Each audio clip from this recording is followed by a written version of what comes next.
everyone, welcome to Enquire to Choir. My name is Eva and I'm here to help you, fellow choir people. This video is my answer to a question I've been getting in some of the comments under several videos here on the channel. How to get your choir singers to be more loud, how to make them sing louder, how to make them be braver when it comes to the amount of sound they produce. And of course, the first answer to that question should and would be vocal technique. You can do things with your vocal technique practices that can help. This is not a video about that. The next video I will do will be about the vocal technique, practices, exercises, stuff you can do, which can help. But there are things, in my opinion, that you can do immediately without the longevity practice that can help you and your singers to just produce more sound. If you think about the sound you're making, it's not just the amount of air you push out.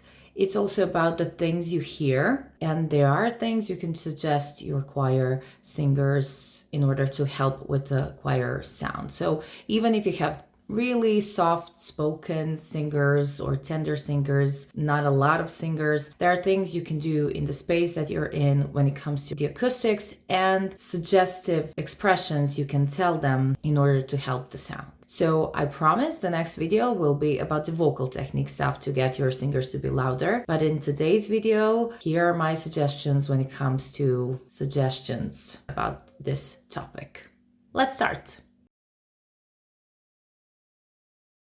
Okay, so when it comes to the acoustics, you have your practices, your rehearsals in your choir space. I don't know how many singers you have and how close they are when they are at the rehearsal. If a choir singer is shy, very soft voice producing, and they are standing or sitting during the rehearsal very closely to other people, there isn't a lot of space around each singer. So my first suggestion would be that if you have the space in your rehearsal space to really space out your singers, so they're not sitting or standing really close to each other, but there is a bigger space around them. The empty space between each singer will disrupt the choir sound for a bit, but for rehearsal practice, I think it's going to benefit you, because if a singer is in an emptier space, subconsciously the singer will try to accommodate for that fact. So if the singer is singing, but there are no other singers really close to them, with their voices, each and every one of them will try to connect in that space to the singers next to them. So immediately you will get the effect of, I want to fill the space because I'm in an empty space, so I want to connect with others. The singer will try to produce a louder sound. That is a very simple thing you can do, and in my experience it's very effective because it's a psychological thing. If you practice it that way a few times for half an hour, then you make them sit or stand together again, you will recognize the difference, because the desire to connect with other singers will stay and the acoustic phenomenon will be set in. So the barrier when it comes to the amount of sound will be broken. If you are not able to make the space between your singers, I suggest that you really mix the voices. So you don't have the positioning soprano, alto, tenor, bass groups, but you mix them all together. So soprano, alto, tenor, bass, it doesn't matter. Everybody's individually positioned and there are no groups. Every singer is individually placed so that everybody is surrounded by other group singers, not their own. This is an excellent way to practice multi-part voice singing, because you really test out whether the singers really know their lines and whether the singers are really secure when it comes to their voice part. But also, because of the same thing, they want to find their peers, their voice peers in the group, so they will try to sing more loudly to connect to someone that is spaced out somewhere else. In my experience, getting your singers to sing more loudly is about breaking a barrier. It's a psychological barrier. We are very vulnerable when it comes to our voices. So if you, as a singer, feel that your voice is not good enough, or you're not secure enough, or you don't know it really well, when it comes to the melody, you will stay in. But if you make them braver,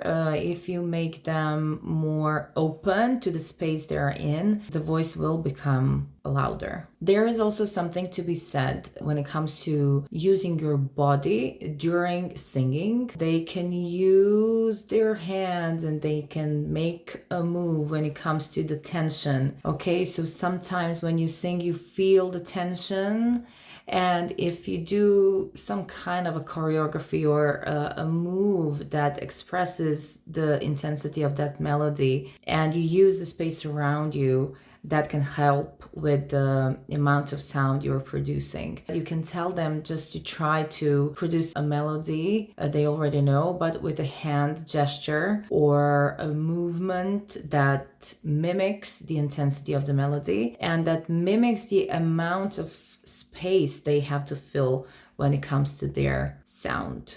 Okay, so we talked about the space, we talked about the acoustics. Now some suggestions. You can suggest that when they sing, they try to out loud some other voice group. So if they're an alto, the alto group, you can say, altos, we'll sing it again one more time, but when you sing the loud part, think about overcoming the soprano part. So you have to sing that way, which makes you hear yourself much better and you hear the altos much better than the sopranos. If you can hear the sopranos more loudly than the altos, then you're not loud enough. Try to get it even louder. That does something to our voices because it's not about us getting louder. It's not about our individual voice to overcome someone. It's about getting to hear yourself better than the other voice part. So as a group, they will start to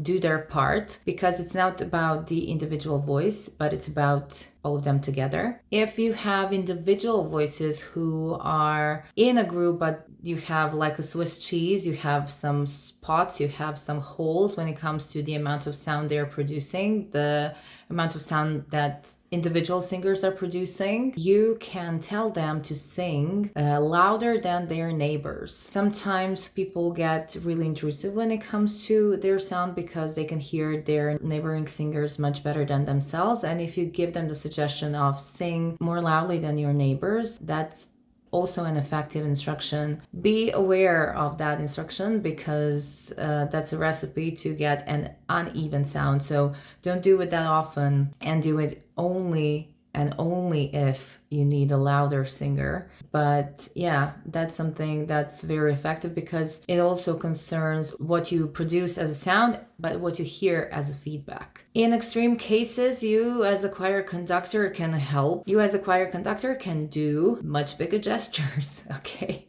So if you're showing them that they have to be loud, you do a bigger hand gesture. But if you see they're not loud enough, you can get bigger. And if that's not enough, you can use your whole body and expression. That helps. And if you look them in the eye and show them that they have to be louder, then that can also help. But something during the rehearsals that can be also very effective is I do this. I sing with them. I sing, for example, the alto part. I stand in front of the altos if I need them to be louder and I sing.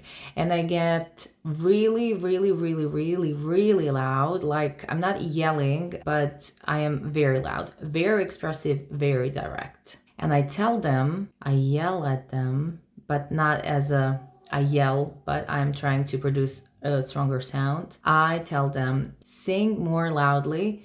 You have to overcome my sound. You have a feedback coming from me and I'm really expressive and I'm really like da, da, da, da, da, and then they do that. Of course, watch out for your voice, watch out for your choir members' voices. It's not about yelling, it's about using the correct vocal technique I will put a video here when it comes to the choir vocal technique, when it comes to the breath, and a lot of breath, a lot of open vowels, a lot of space in your head and vocal apparatus. So that's all connected. But when it comes to the volume you want to push out of them, it comes to suggestion and the energy. Sometimes it helps when I tell them, point your sound to something. For example, if I want them to sing a more expressive melody and to be louder but more expressive, I tell them, push all of the air and all of the sound